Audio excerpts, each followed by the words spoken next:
Assalamu alaikum, everyone. My name is Sobia Ali-Faisal, and I am here to present to you my presentation entitled How Muslim Men's Conceptualizations of Masculinity Serve as Barriers and Facilitators to Addressing Sexual Harassment, Coercion, and Violence Within Our Communities. And I'm just going to share my screen so you can see the presentation. Hopefully you can see that now.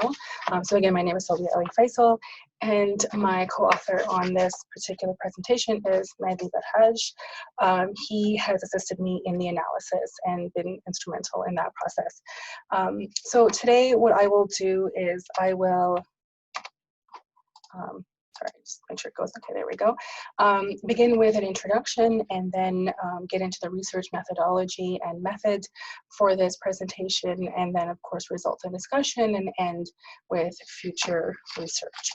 So to introduce, why Muslim masculinity and sexual harassment, coercion, and violence? Why am I studying this? So in the quest to address violence against women perpetrated by men, we must understand the systemic roots of men's violence against women. Therefore, conceptualizations of masculinity have received much attention in the literature on violence against women in an attempt to understand how men's attitudes regarding gender may be addressed as a way of preventing such violence. The social constructionist perspective views gender as something that is performed as opposed to innate, which means there exists a variety of ways to be masculine and feminine. Although societies define what it means to be masculine and feminine, individuals will engage with these special or societal expectations in a variety of ways. Gender is therefore defined by both external societal sources as well as an individual's own beliefs, values, and abilities. Subsequently, people do a gender as opposed to have a gender. Therefore, masculinity is understood as a dynamic, socially constructed expression of gender, which can be conceptualized in a variety of ways. Gender theorists argue that there exist multiple masculinities, yet despite the existence of many masculinities, the cultures and societies within which they exist categorize them into a hierarchy in which certain masculinities are prioritized above others. Within the Western cultural context, a masculinity is prioritized in which displays of strength, independence, invulnerability, emotional constraint, and rejection of the feminine are expected. Such masculinity is referred to as quote-unquote hegemonic masculinity by Connell. The literature suggests that an endorsement of this type of masculinity is associated with both the acceptance and expression of physical and sexual violence against women, against women. However, conceptualizations of masculinity among Muslim men have not received enough attention, though traditional interpretations of Islam prescribe certain behaviors as appropriate for men and women. Although many gender theorists note that various indicators of hegemonic masculinity are common in a variety of contexts, the concept of hegemonic masculinity itself does not incorporate an intersectional analysis. Indeed, the construction of masculinity among marginalized men is informed by their marginalized social standing, including Muslim men, and therefore requires its own line of inquiry. Within the Canadian and United States context, Muslim men, regardless of race, occupy a position of marginalization in an environment in which they are viewed as a threat due to an increased atmosphere of Islamophobia. Within a Eurocentric context, due to societal racism and oppression, marginalized men are excluded from access to power and thus fully from enacting a dominant form of masculinity. Since such exclusion may be in conflict with their own expressions of masculinity, marginalized men may find themselves constructing their masculinity either in opposition to Eurocentric notions or using various means to prove their own dominant masculinity, such as through their relationships with women. Indeed, some research suggests that men of color may enact a dominating masculinity through actions such as expressions of heterosexual prowess or control of and violence against women. The limited research on Muslim masculinity suggests that young Muslim men do construct masculinity in relation to Muslim girls and women, among other aspects of their lives. As a result, not only do explorations of constructions of masculinity among marginalized men require their own focus, exploring such constructions may be necessary to address sexual harassment and coercion of and violence against women in the Muslim community.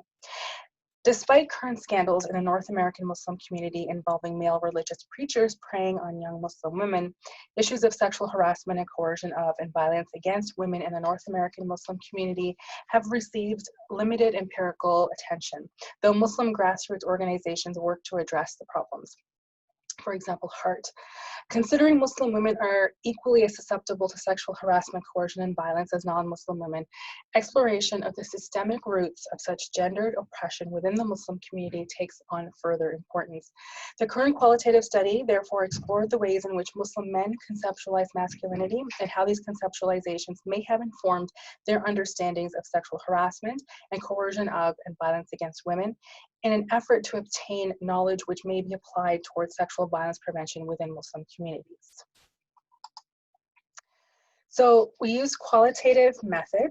We did 4 focus groups and 1 interview were conducted with 14 Muslim men in Canada and the United States. The average age of the men was 31 years, with 7 being married and 7 identifying themselves as single, and all identifying as heterosexual.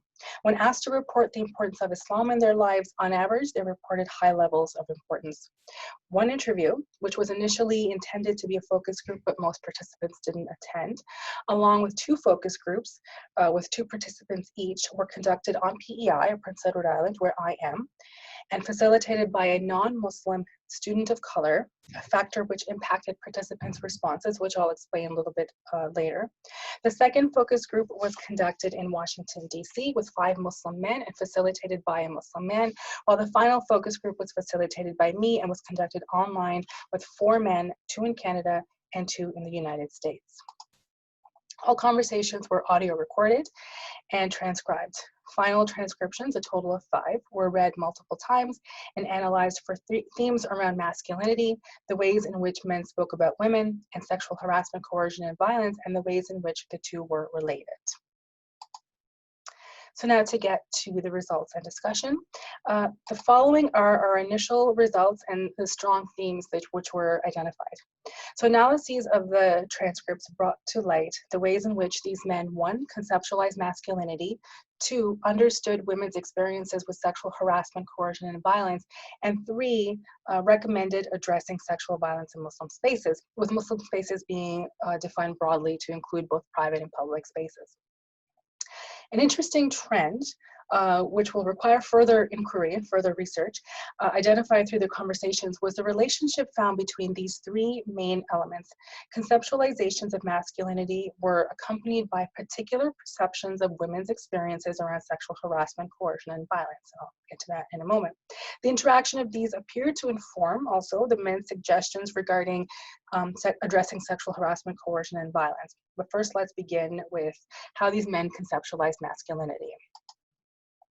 So there were 2 main conceptualizations of masculinity that were identified: traditional masculinity and critical masculinity.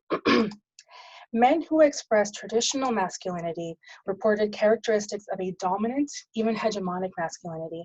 These men described masculinity as involving strength, sacrifice, being a breadwinner, and head of the family, as well as physical descriptors such as deep voice and having testosterone. The following quotes serve as a few examples. So Rick, for example, says, "I think of someone who's strong, someone who works out." Rick also refers to deep voice. Omar talks about somebody that protects others and is willing to sacrifice themselves, or alluding to courage. Fatih talks about strength as well, strength of character, strength of a physical strength, and those 2 being the 2 main types that he identifies. John talks about masculinity as being defined by being the head of the family, being the breadwinner, the person who pays for most things, who takes care of the family, of his wife, righteous, faithful. Ali talks about more physiological things and characteristics, masculine organs, more hair, testosterone, deeper voice. And Drake, similar to others, talks about the dominant role in the household and being a breadwinner.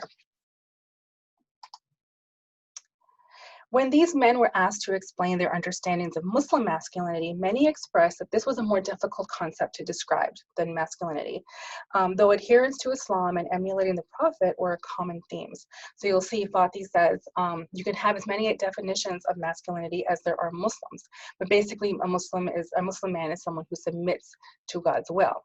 West says, talks about it being this idea of Muslim masculinity being confusing, but saying that's a tough term, or what's tough about the term is figuring out as soon as you introduce Muslim or Islam to the equation that kind of confuses the term masculinity for him. West also says that Muslim masculinity means emulating the practice and the model of the Prophet. And Ali says something similar. That's one of the characteristics that define a Muslim man. A Muslim man is also somebody who identifies himself as a believer of Islam, who follows the footsteps of the Prophet Muhammad, peace be upon him, and basically try to emulate what he did in his life. Emulating the Prophet, obviously a big part of Muslim masculinity.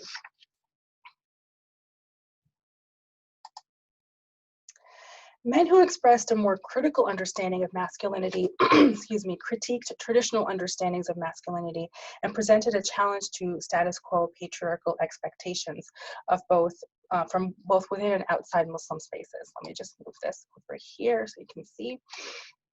They expressed a frustration with the forms of masculinity that expected them to be dominant, strong, stoic breadwinners, and instead preferred to not define masculinity or femininity, for that matter, in rigid or clearly demarcated ways. So, for example, JD talks about how when he thinks about masculinity, he thinks about sexist norms, that men are in a position of domination. He says he struggles to find a positive definition of masculinity, but he says that usually it seems to be about dominating not just other women, but being better than other men. And he basically says that he just can't really think of, or can only think of just negative things when it comes to masculinity. Shad is a little different. He says, yes, traditionally, masculinity was in some ways maybe perceived as maybe in negative ways, but I think mostly I felt like I had a mostly good perception of like what masculinity is or can be. But he also admits that I think in some cases, some of these ideas of stoicness and strength can be taken to extremes. So basically in this case, although his understanding of masculinity is positive, Shad does appear to acknowledge JD's comment about the negativity that often is associated with masculinity. Yusuf agrees with JD, and he says I have a lot of negative connotations with masculinity. I would say that my problems with masculinity are so big that I question my gender outright. These men also incorporated Islam into their conceptualizations of masculinity, but their interpretation of Islam was explicitly gender egalitarian. They viewed Muslim masculinity in more fluid ways than the previous group, believing that Muslim masculinity at one time included stereotypically feminine characteristics, but that such ways of being men had been lost to historical narratives and cultures, pushing narratives of more traditional dominant forms of masculinity. So Yusuf says, so for me, all these things are within men, so referring to feminine characteristics. We've just sort of lost them through our history. Our history teaches us, we hear about political leaders, we hear about, soldiers, we hear about war politicians. We don't hear about your average man who always took care of his children, who took care, male healers. There's a lot more that we've done, and we're more than just the stereotypical male characteristics. And Shad, when trying to explain why feminine characteristics have been pushed out of what it means to be a Muslim man, responded, I think it has to do with culture. That in many ways, we have sort of denigrated attitudes towards women because of culture. So these men placed a high value on stereotypically feminine characteristics, calling for their inclusion in how Muslim men identify themselves. So how did these men then understand women's experiences with sexual violence? So analysis of qualitative data revealed that men who conceptualized masculinity in traditional ways demonstrated sympathy over empathy for women, while men expressing critical masculinity demonstrated empathy over sympathy for women. Wiseman explains that sympathy involves feeling sorry for another suffering or imagining how one would feel if one were experiencing what the other person was experiencing. While empathy is, quote, the ability to see the world as another person sees it or to enter into another's frame of reference.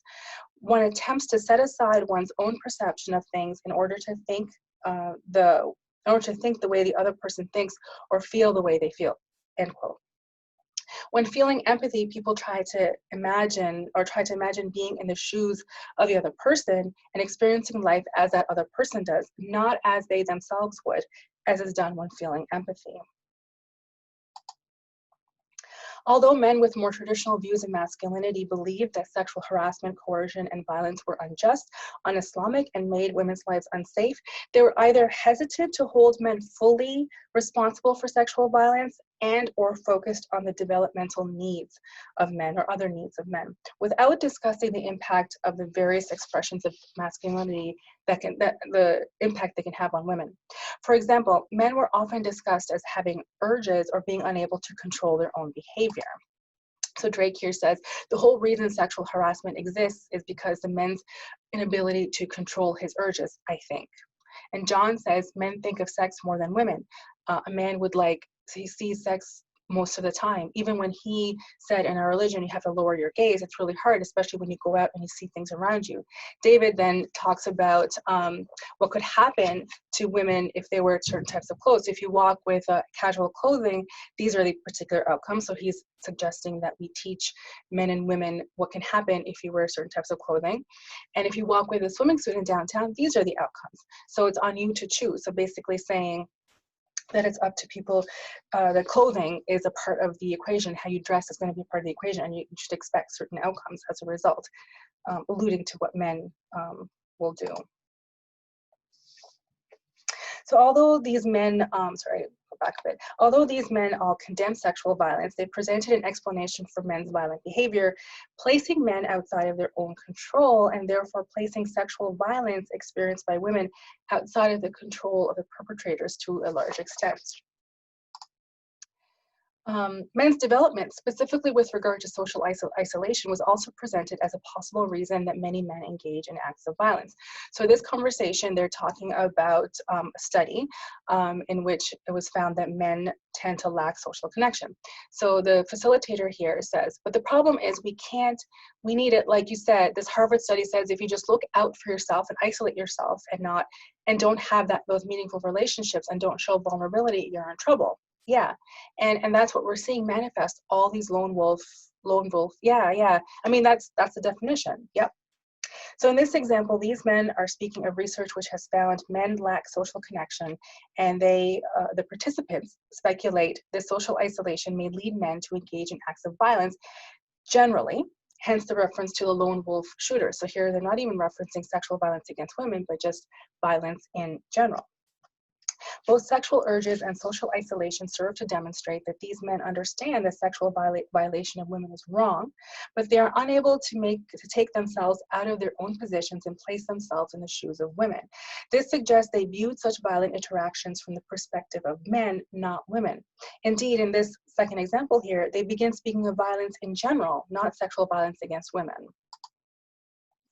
In contrast, the men who shared a critical understanding of masculinity expressed frustration and anger regarding the oppression of women and male supremacy, and an explicit critique of patriarchal structures both within and outside Muslim spaces, and an explicit critique, while explicitly supporting egalitarian interpretations of Islam.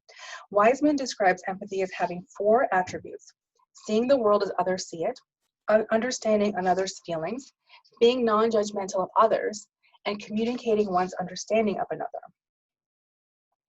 So these men exhibited all 4 attributes of empathy for women. So some examples that we see, so for example, seeing the world as others see it. Shad talks about masjids, mosque spaces, and how women are treated, and he talks about how it's not just about gender segregation, but the limited space that there is for women, and just the hypersexualization of women. So really kind of understanding that women are feeling hypersexualized in these spaces very often because of how these spaces are constructed. Understanding of others' feelings. So Yusuf says, we're referring to men, completely oblivious to the extent of how patriarchy affects women and how much mental space it takes them to be able to cope. And it's just like we really have a lot of waking up to do. So he's understanding that emotional, that space, that mental space that dealing with patriarchy takes up for women. Being non-judgmental, and JD talks about barriers in mosques. So he's talking about how barriers can cause issues, but he also acknowledges that he says, I do know, I recognize, and I have spoken with Muslim women who want the barrier. So he's recognizing that there's various approaches to this, but that this is something that needs to be taken into account. And finally, communicating one's understanding of another. This whole conversation that they had, basically where they were communicating their understanding of women. So while all the men express contempt for sexual harassment, coercion, and violence, men who conceptualize masculinity in traditional ways and demonstrated sympathy for women mainly express their disdain through self-focused ways. So these are referring to their understandings of sexual violence and how to address it. So these men who focused on or expressed their disdain for it through self-focused ways demonstrated sympathy for women. They displayed a concern for the well-being of men who could potentially engage in violence against women. So for example, many expressed a belief that men engage in sexual violence due to urges or because they are socially isolated, and as such, remedies to address those issues are required. They also suggested that men should refrain from engaging in acts that violate women to avoid disobeying God and being punished. So a very self-focused, individual-focused approach to understanding sexual violence and how to address it. Meanwhile, men who had a critical approach to masculinity and demonstrated empathy for women expressed their disdain through other focused, mainly women-focused ways, displaying a concern for the safety and well-being of women. For example, they believed that men should not harass women because they should care about their fellow humans, and that men should be able to be nurturing and caring towards others. However, at this point, it should be noted that even though men who expressed a more traditional understanding of Muslim masculinity displayed sympathy and self-focused ways to address sexual violence, nothing in their conversation suggested that they would be unable to express empathy and other focus if it were to be presented to them. And this leads us to to the recommendations for possible interventions. So there was a consensus among all the men that increased education was needed, especially for men. Many men expressed the need to include education on, as well as modeling of, emotional maturity and the ability to show vulnerability. All men also agreed that Muslim men need further education on Islamic knowledge regarding the prevention of sexual violence, though there were different approaches suggested, with some men suggesting teaching men to lower their gaze and control their sexual urges, while another group suggested highlighting the ways in which the Prophet, peace be upon him, promoted egalitarian ways of being. Although further research is needed, this study suggests that interventions designed to address Muslim masculinity and sexual violence in our communities would be wise to incorporate teaching empathy, its value, and its impact on social relationship between those in positions of power, in this case Muslim men, and those who are marginalized, in this case Muslim women. Multiple conceptualizations of masculinity multiple conceptualizations of masculinity with a focus on critical views of masculinity, which challenge patriarchal hierarchies and rules that maintain the oppression of women. And finally, using Islamic teachings, specifically egalitarian interpretations of the text, to realize a healthier masculinity and challenge the oppression of women, namely with regard to sexual violence. So finally, before I finish off, despite the time and effort of the participants, conversations with the non-Muslim facilitator were unfortunately focused mainly on teaching or defending Islam, thereby not allowing for an in-depth and rich conversation on the topic. Therefore, further research on this topic is required, and plans are in place to collect more qualitative data from Muslim men through interviews or focus groups. Data will be analyzed for themes already noted, as well as other themes as well. And thank you.